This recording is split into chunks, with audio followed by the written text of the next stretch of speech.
Welcome, and thank you for joining me today. I'm Madelyn Blair, and this is Unlocked, a show all about turbocharging your resilient leader, the one that's in each of us. You are going to love my guest today. She is Krista Rizzo, who will talk about something none of us like to talk about, namely why and how we grieve. And if you think this isn't for you, I want you to think about the time, maybe the last time you were disappointed in an outcome, or maybe you read a newspaper article that shocked you, or when a colleague betrayed you. Well, whether it was a minor or gravely important, there was a moment when you were grieving. Krista will talk about why and how grief is important and can be managed.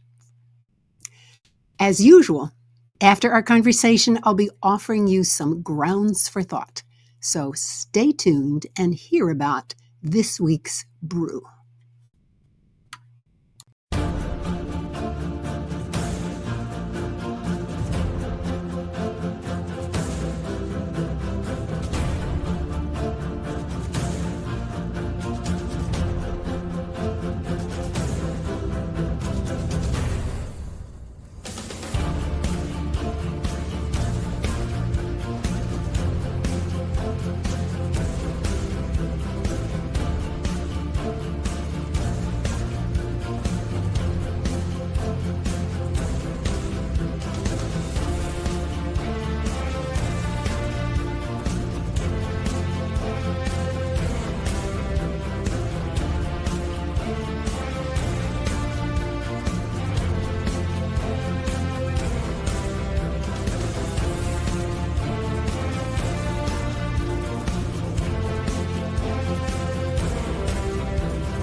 Welcome back.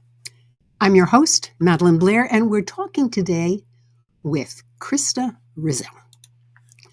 Krista, welcome to Unlocked. Thank you, Madelyn. Thanks for having me. Oh, you are so welcome. You're so welcome. Well, let me tell the audience a little bit about you. Krista Rizzo is a certified life and executive coach and grief treatment professional with a multi-decade career. But what she really is a professional permission granter. I love that phrase, and I know we're going to talk about that later. Yeah. What started as a woman burned out from years in corporate has turned into becoming an author and change maker, a speaker and trainer, a presenter and host. Krista has been featured in Forbes, Today, Parents, Fox News, and countless other media outlets and podcasts for her expertise on transformation and reinvention. And she's a TEDx speaker. When she's not doing all the things work-related, I love this list, Krista.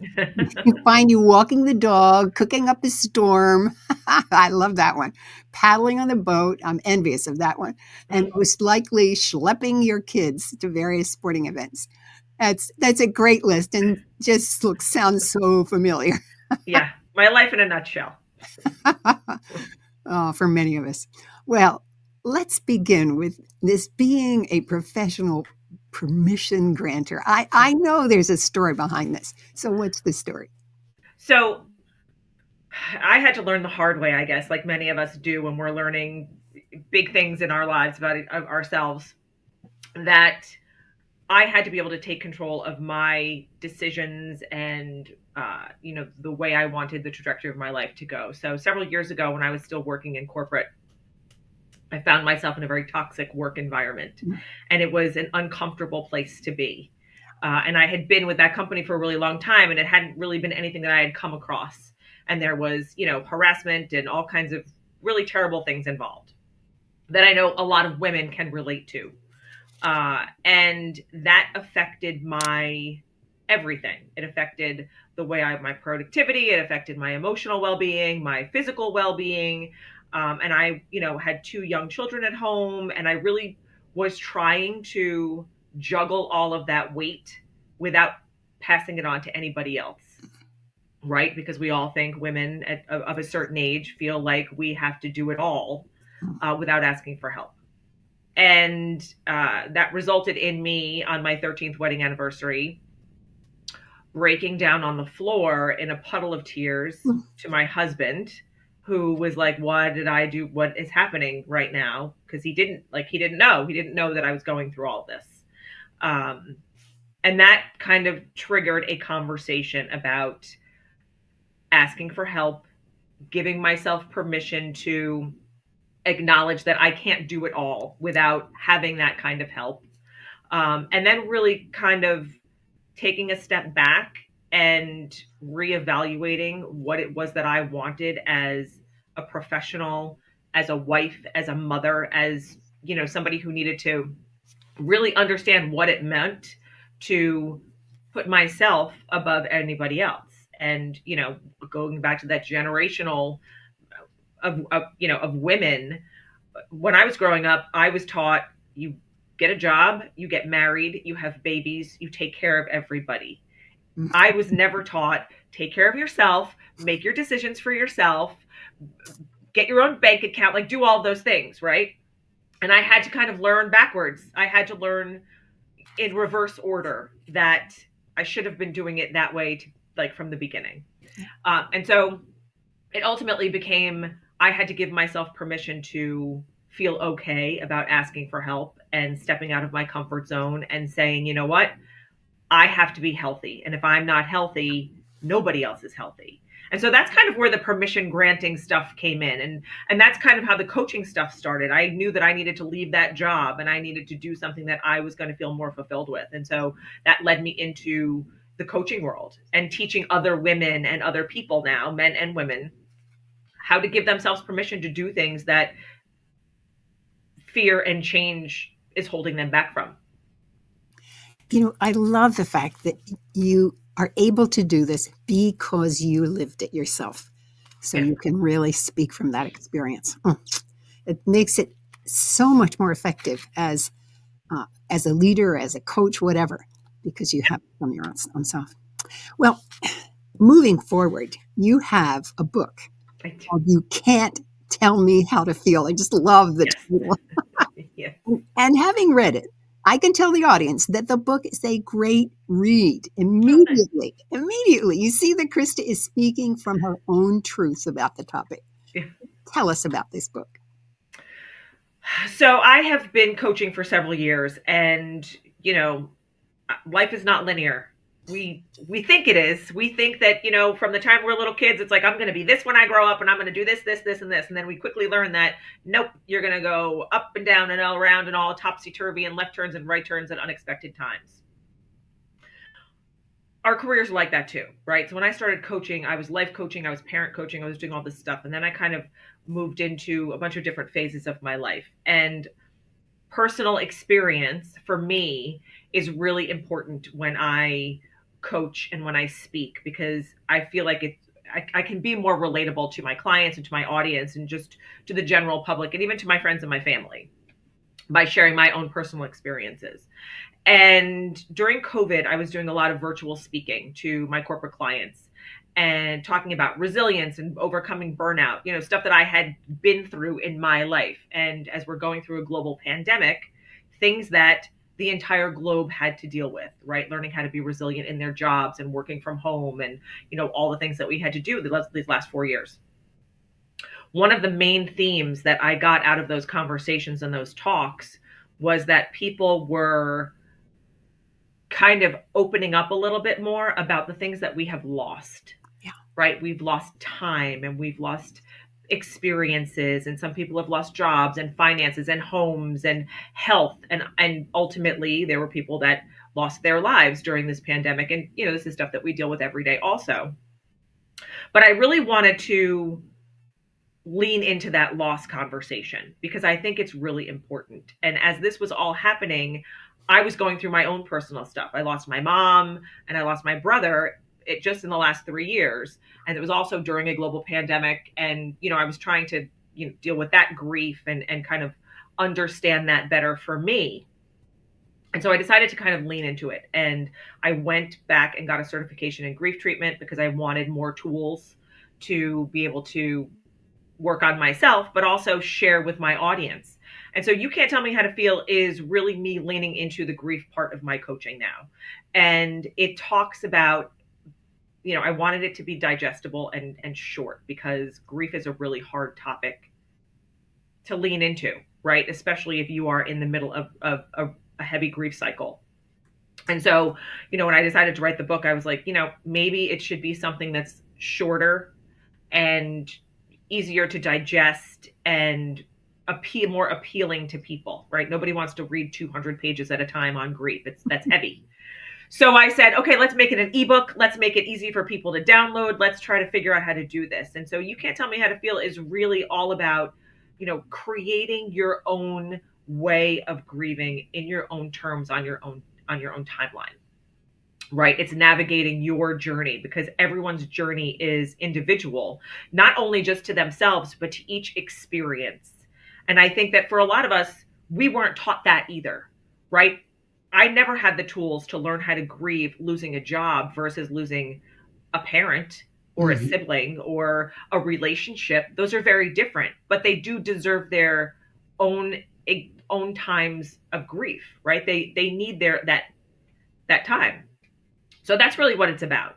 And I think that for a lot of people, learning how to, acknowledge, validate, and act, which are the three key components of this book, and create their own journey through each experience can be very helpful. And, I feel like I do it in a way that's a little bit more lighthearted and a little less serious.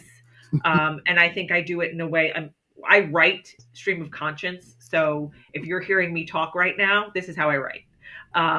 And I feel like that kind of makes me a little bit more relatable. It's not,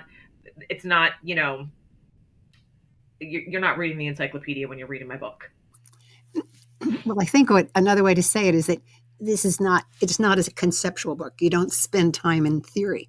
You get right down to what is it that you can do. And I love the fact that you come out of it with permission to do, going back to your granting permission, you have permission that you can do it your way.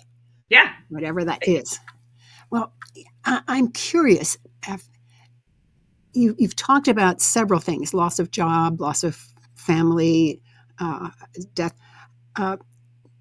What are some of the causes that people really have that maybe that they don't even recognize as a moment when they need to grieve? The list is long, Madelyn. Yeah. I think for a lot of people, there are things that we don't recognize. Let's take, for example, world events, global events, right? We have a lot going on in this world right now, coming off of a global pandemic, but there's a lot of political unrest. There's a lot of turmoil happening out there in the world, and it can feel heavy for people. I never realized that these kinds of events are things that we can potentially grieve. And I learned that from my experience with September 11th. I am technically a 9/11 survivor. And my husband and I lived in the neighborhood. We were 2 blocks south of the World Trade Center when 9/11 happened. He was at home, saw the whole thing happen from our living room window.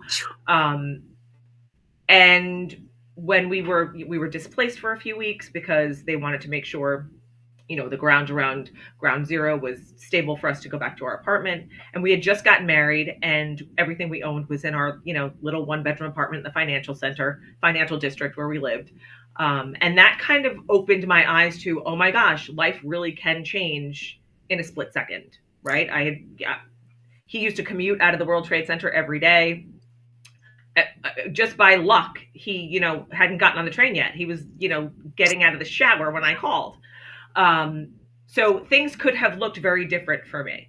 But what I didn't really recognize was that I was considered a survivor myself because I was in my office on 42nd Street when it happened. I was like, I wasn't there. What are you talking about? And I learned that about 6 months to a year later when I got a phone call from the World Trade Center Health Registry, um, because we lived in the neighborhood, we didn't move out, all the things. They called and they asking us questions and doing all the things. And I was like, I don't know that we really need to be on this health registry. And the woman was like, you're a survivor. And I said, what are you talking about? And she was like, oh, okay, here's what I'm talking about. And she kind of had to walk me through. I lived there. I witnessed it. My husband, literally witnessed it. We have live action photos. You are staying in the neighborhood to help rebuild it. These are all things that you have to kind of settle with yourself. And a lot of times in crisis, we kind of go into crisis mode. I'm actually very good in emergencies. I don't really sit and think about what's happening. I just go into action. And so that's kind of what I was doing. I was just kind of responding to the situation at hand. Of course, we're not leaving. We're going to help rebuild our city. Of course, we're this. Of course, we're going to, forge on and march through it, which is wonderful. But when you actually sit down and think about it, it's like, oh my gosh, what just happened? And so I had to learn that I needed to grieve that process. And I didn't actually do it until, probably 4 or 5 years after the actual happening of September 11th. And so that kind of also was part of the discussion I wanted to have in this book and during these conversations, because these are things we don't think of. We don't think of, the school shooting that happened across the country, that if you're a parent, you can't tell me did not affect you from across the country, because it affects me every single time, right? Or, whatever it is, whatever is happening over, in Israel and Palestine and with all that stuff, of course that's affecting us, right? What's happening in our political arena, of course that's affecting us. And these are things that we don't really think of because we've become polarized to it, quite frankly. And it's just stuff that it's like, why should I grieve this? But there's a lot of reasons why, right? Like, it's affecting your thought process, your positivity, your motivation. And it could actually, physically be, working around in your body too. Like, our stress sits here for so many different reasons. It's not just, for our own personal self stuff. Like, there's other stuff happening in the world that affects us as well. So, I think, the list of causes for grief can be anything from something very, very personal to you, a loss of a loved one or something like that, to something much bigger and grander as, global issues that are going on out there. Don't discount that stuff. Yeah. As you're talking about this, first of all, because immediately I remembered where I was at 9/11. Yeah. Yes. And I know that for an entire day, I acted entirely different. So I knew something had really seriously had happened. So anyway, I guess I dealt with it eventually. It also reminded me of the time I lived through a major reorganization of a company that I was with. Yeah. And the fact that there were people who didn't make it through. Now, I made it through. I mean, I was one of those people that did, and I regathered my staff together. But I think that many of the people grieved the fact that somebody who was sitting in the office next to them wasn't there. So, yeah, there's so many things. Well, let's talk about how we deal with this. We just took a left turn there. Yeah. How do we deal with this? It took me a little while to figure out the right way to explain this, to my clients and in the book and all the things. But I think, we go back to giving ourselves permission, right? To really, what is happening to me, to identify what this is. Why am I feeling this way? And so for example, let's take a loss of a job, right? Like you said, reorganization. I have been through many myself, and I have been the deliverer of that news. And I have actually when I left the corporate world, I knew that a reorganization was coming. So I volunteered to be on that list so I could get paid to leave, kind of thing. Yeah. I was being a little more strategic in that. So that is definitely something that deserves a grieving process for sure. So, a lot of people, there are many stages to grief, and denial is one of them. And it's probably one of the biggest ones. It's like, this cannot possibly be happening, right? And if you're anything like me, you don't like conflict. You're an avoider. So you're going to look for other things to do to distract yourself rather than sit in that uncomfortable space. And I think a lot of people are like that. So for me, it was like, let's try to figure out a system that I can teach people to use as they are granting themselves permission to go on this journey, right? So the first thing is acknowledging, being able to acknowledge that you are in this space and having this experience. Yes, I have lost my job, right? And saying that out loud sometimes kind of makes it real, right? When you say things out loud, it's like, words hurt, they heal, they do all kinds of things. And they also validate, right? So acknowledging firsthand that you are having this experience, I think is number one. And then validating the feelings that you're having from this experience. And those feelings can run the gamut. They don't always have to be sad and anger, right? You can find some relief and joy in things like losing a job, because maybe you didn't love that job to begin with.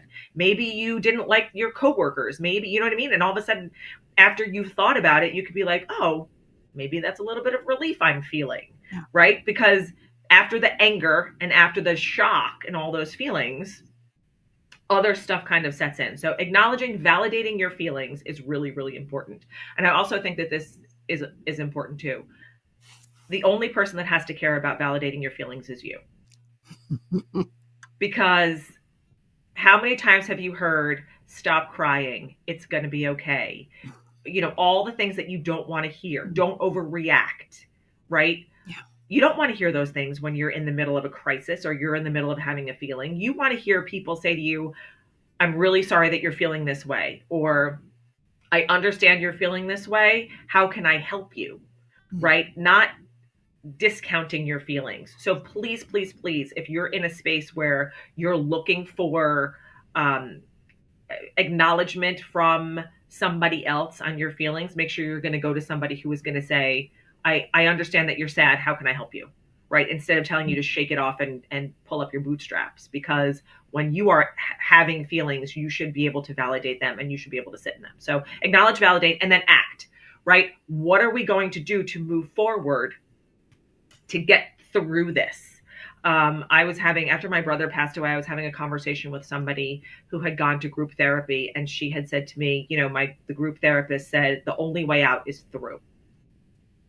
And that kind of sat with me for a long time. And I was like, you know what? You're right. There's no going around it. You can try to go around it for as long as you want, but it's going to take longer. Right. So when you really realize the only way out is through, you have to figure out what your action plan is. And for a lot of people, they don't really know what that looks like. Right. And so let's figure it out. Right. Are you having a hard time trying to just get out of bed in the morning? Well, then let's figure out, some affirmations for you, or let's do some, meditation and get some mindset work, going in the beginning. And then let's maybe do some journaling, and then maybe, get outside, maybe walk the dog as your motivation, find yourself an accountability partner. There's all kinds of tools that I have, in my systems, in my pocket, and all the things that I share with my clients, because sometimes they don't know where to start. Yeah. Right. We just don't know how to pull the covers off and get out of bed. Mm-hmm. When I prepare for these shows, I always ask teenagers what questions they would ask, because teens see the world differently, and I really love their perspective. I have one. Yes, they do. Okay, here's one of their questions. You've been talking about feelings, and some people would call that emotions. Sure. Can you learn how to control them? Yeah, I think there's a lot of ways that, yes, you can absolutely learn how to control your emotions or your feelings. I think it depends on the circumstance, right? I talk a lot about learning how to responding versus reacting, right? Because when something happens to us, we oftentimes react because it's just instinctual in us. We don't give ourselves the 30 seconds to sit and count to 10 and say, okay, let's think about it. That's a very good point. You're right. We go into react mode. Go ahead. I'm sorry. Yeah, right? Have you ever been sitting at your desk and you get an email and all of a sudden you're like, oh, and you reply and all of a sudden you start typing. And then hopefully as you're typing, you're like, hold on, delete. Let's think about this. That's how I envision it in my brain happening. Mm-hmm. Right. Or you get a text message or you're having a conversation with something you don't like what they just said.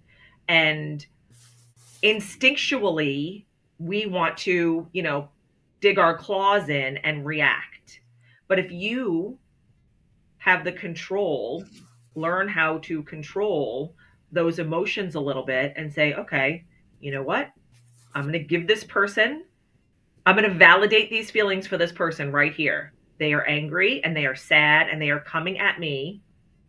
And there's got to be a reason for that, right? I often tell my teenager when we're having these kinds of conversations, you don't know what other people are going through. So do not judge them, right? This person may have just come off of something major and they don't know how to disperse those emotions and those feelings, right? So be somebody who can just say to them, let's take a minute and think about this, right? And I often say that to my clients. It's like, I get that I'm a mother, right? If somebody comes after my kid or said something about anybody's child who I care about, my mama bear instinct is going to come out. And it has happened in my life for sure. But I have gotten much better at taking a step back and taking a few breaths and counting to 10 or going for a walk around my living room before I go into react mode. So I call it responding versus reacting. Learn how to be a responder. Mm-hmm. Learn how to count to 10 and really think about it. Yeah. This suggests another question, which is oftentimes we're in a position where we are leaders and we have staff and we can see that there's drama or difficulties, emotions there. Let's talk about what can a leader do to help manage those situations. And I think you've already given us a lot of hints to that. I'm a big fan of open communication. When I had a staff of people, when I worked in my corporate job, it was very important to me to have an open door policy. It's what they used to call it back in the day. I'm not sure if they still call it that. But having open and direct dialogue, I think, is very, very important. I wrote a book years ago on relationships, and, I talk about communication being a key essential in it.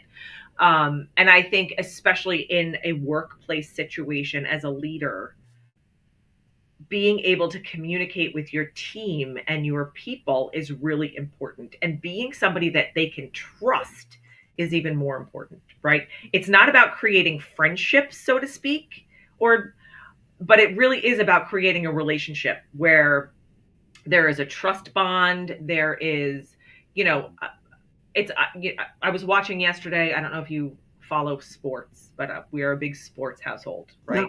Yeah. So there is a very popular Philadelphia Eagles center who retired yesterday in the football world. And, he, in his retirement speech, talked about the bonds of teammates and the brotherhood that they forge and the fight that they go onto the field every week and every day to train for. And when I had my teams, I kind of recognized it that way too. We're all trying to get to the same goal, right? We're all trying to be successful. We're all trying to move this company forward. We're all trying to do these things.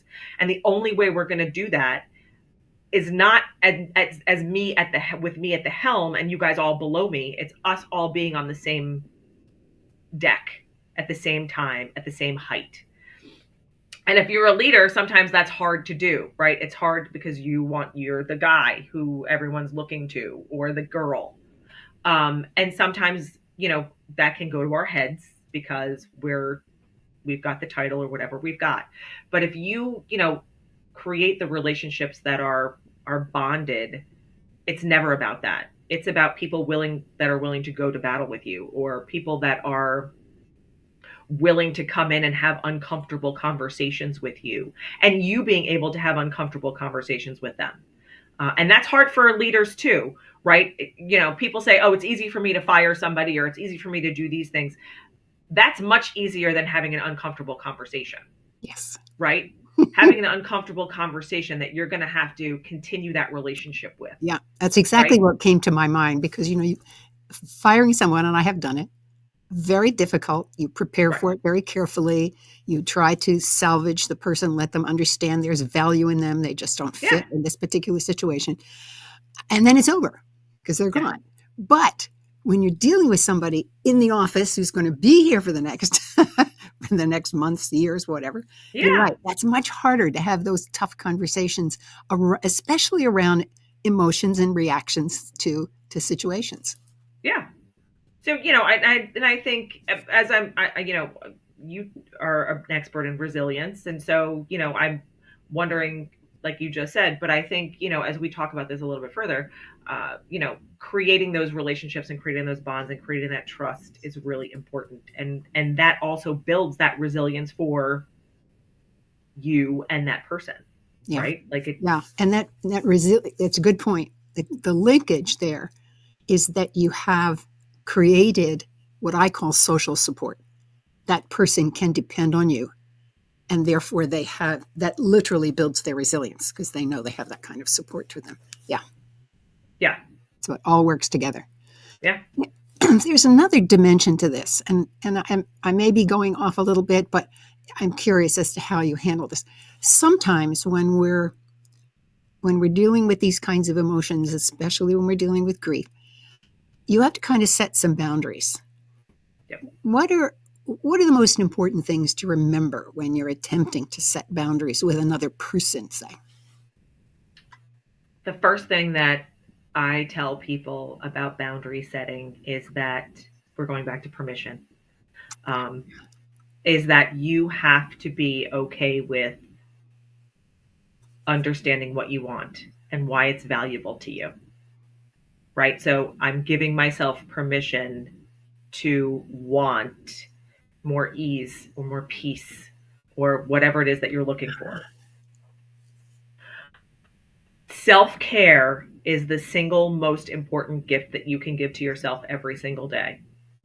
And so making sure that you're doing something for you that rejuvenates you or just relaxes you or gives you time to kind of be by yourself. I'm a big fan of alone time. There's a difference between being lonely and being alone. I like to be alone. Not all the time, but I definitely need that time. Yeah.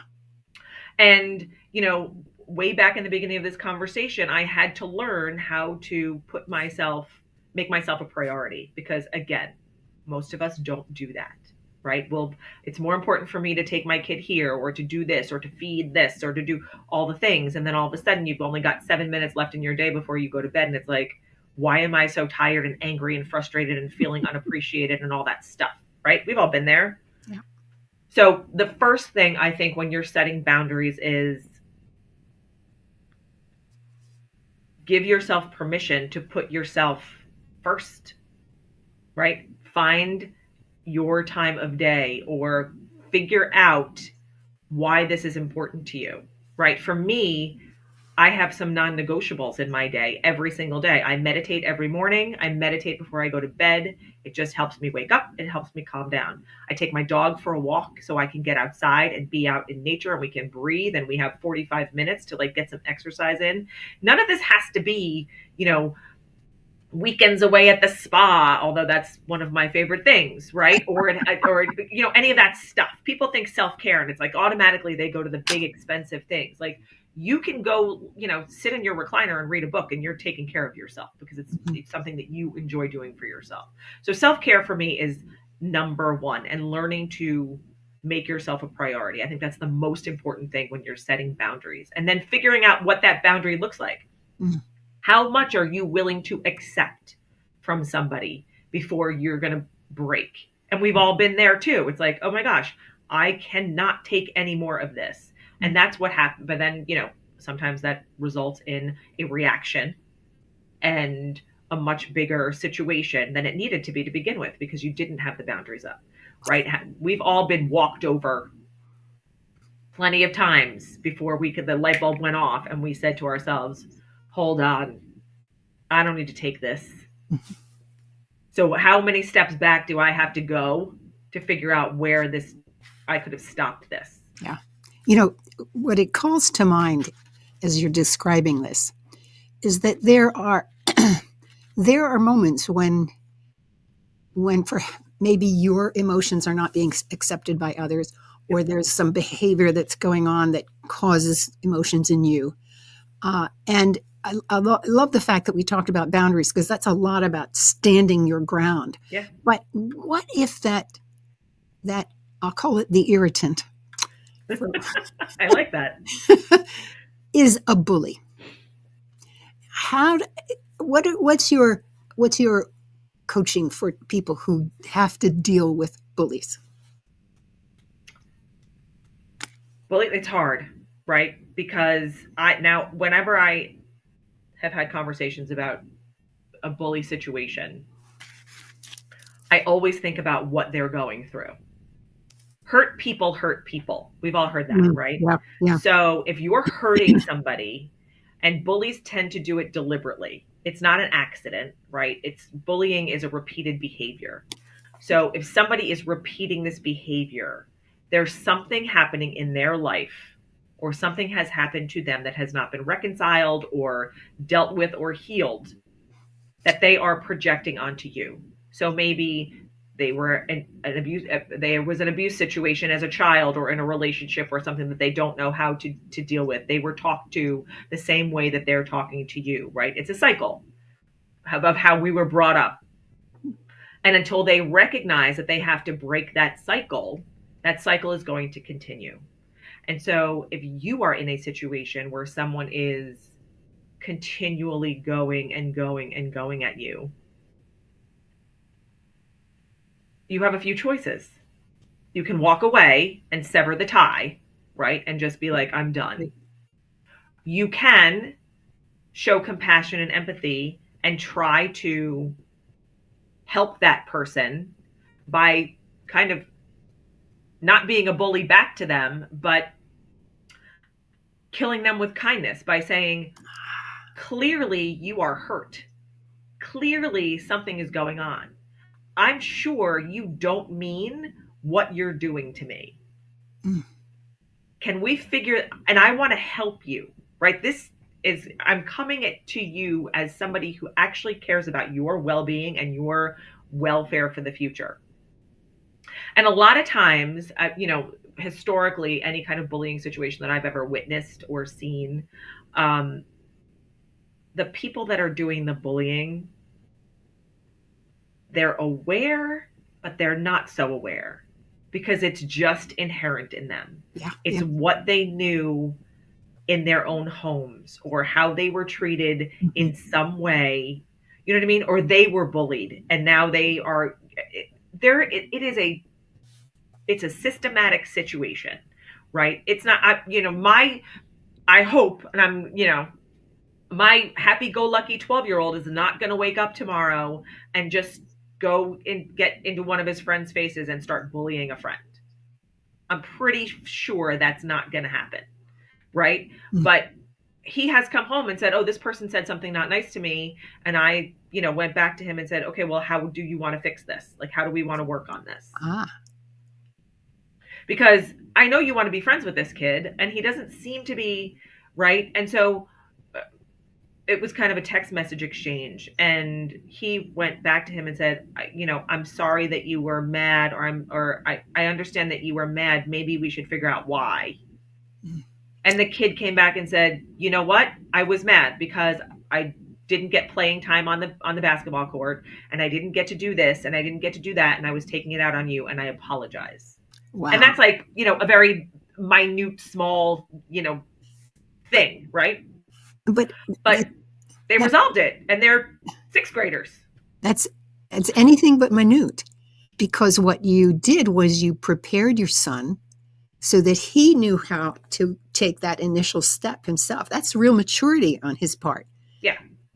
And the fact that the other child responded accordingly, that's a beautiful story, that it can be done. It absolutely can be done. And I think if you approach it in a way that is, every morning I say to my kids, I'm like, there's a lot of things I say to my kids, but how can I help you today is something that I think we should all say to each other. How can I help you? What can I do for you?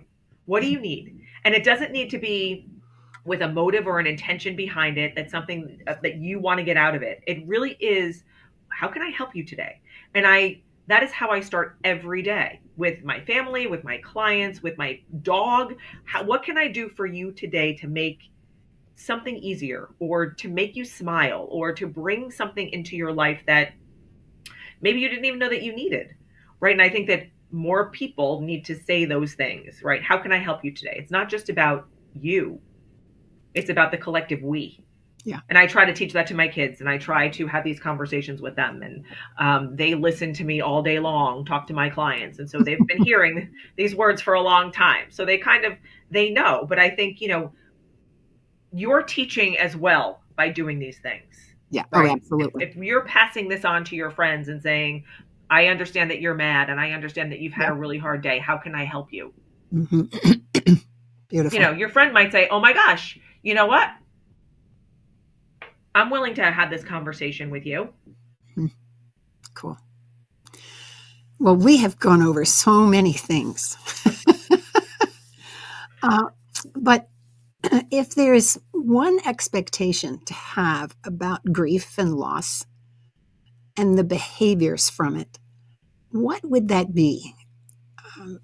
Because I like to leave our audience with some actionable things. Now, you've actually given us many actionable things, but nonetheless, I always like to ask that question. Is there something else that you would say, okay, nothing else?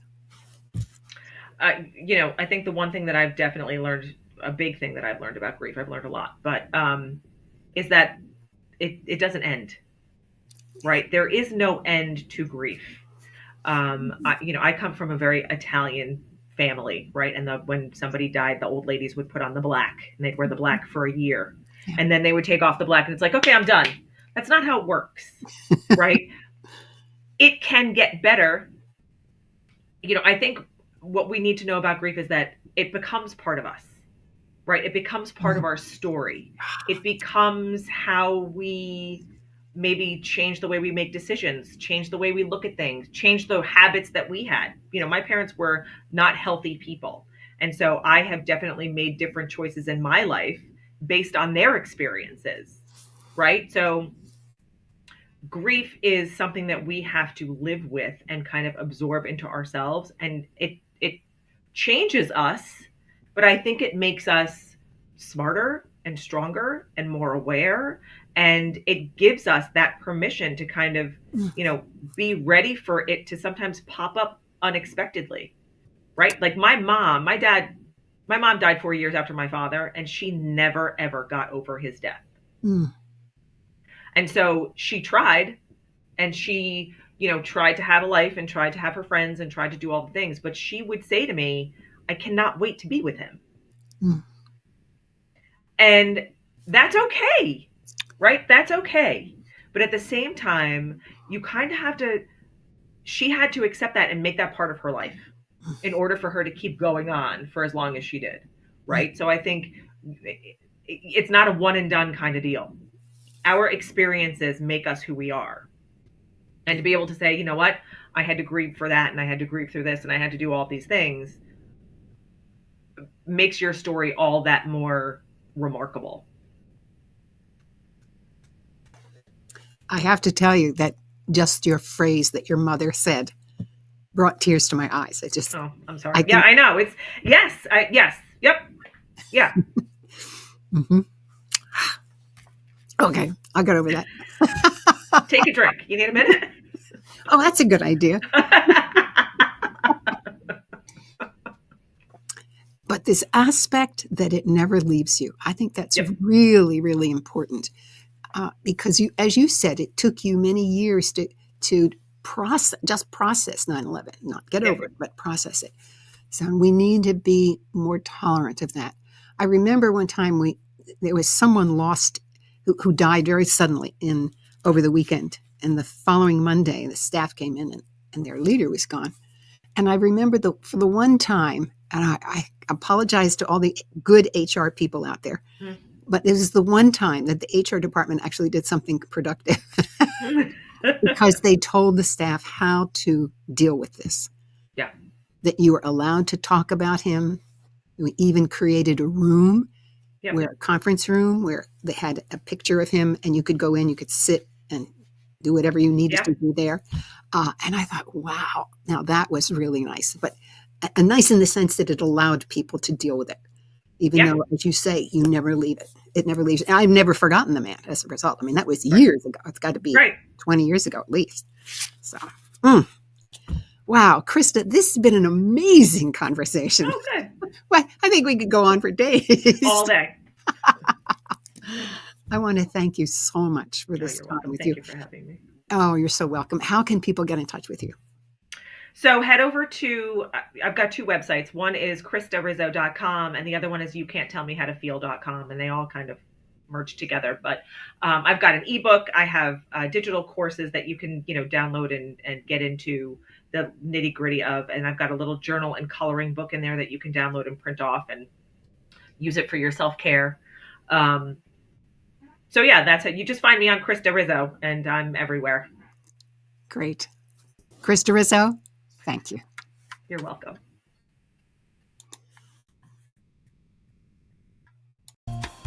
Every now and then, there is something that changes how I think about the world. Grounds for Thought is a place where I talk about these moments so that you can explore the meaning for yourself. You Can't Tell Me How to Feel by Krista Rizzo. I remember when my mother died. Now, my mother was an enormous part of my life in the very best way.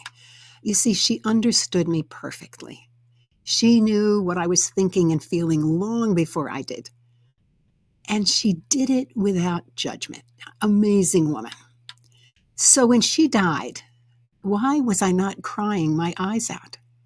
Now, I happened to mention this to a friend who said, hey, you wrote and you delivered the eulogy at the funeral. You hugged your grandson who loved his Nana. You designed a ceremony when you and your siblings buried some of your mother's favorite things in the backyard where they could rest safely. You got her portrait cleaned and restored and hung it in your office. When I read Krista Rizzo's book, You Can't Tell Me How to Feel, I realized that my grieving was about doing things. Tears were for brief moments when I felt her presence, but the real work of grieving for me was taking action. Now that was a real gift to me.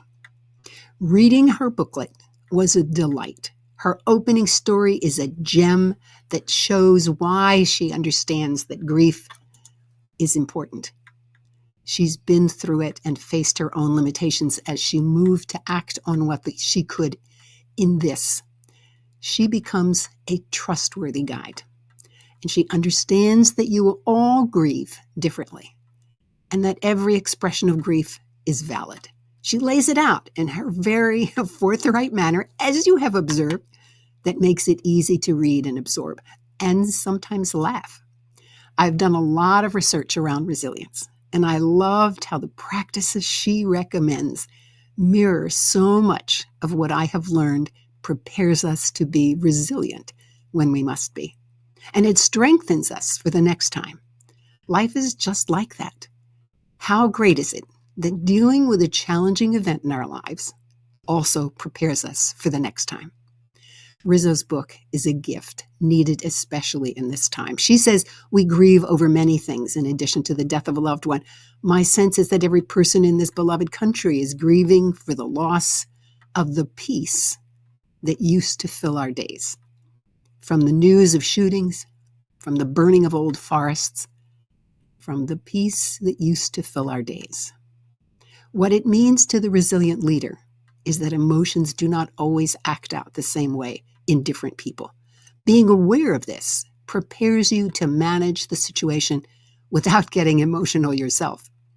Rizzo's book allows us to think about how we feel, acknowledge it as real, process it by means we choose, and move on only when we're ready.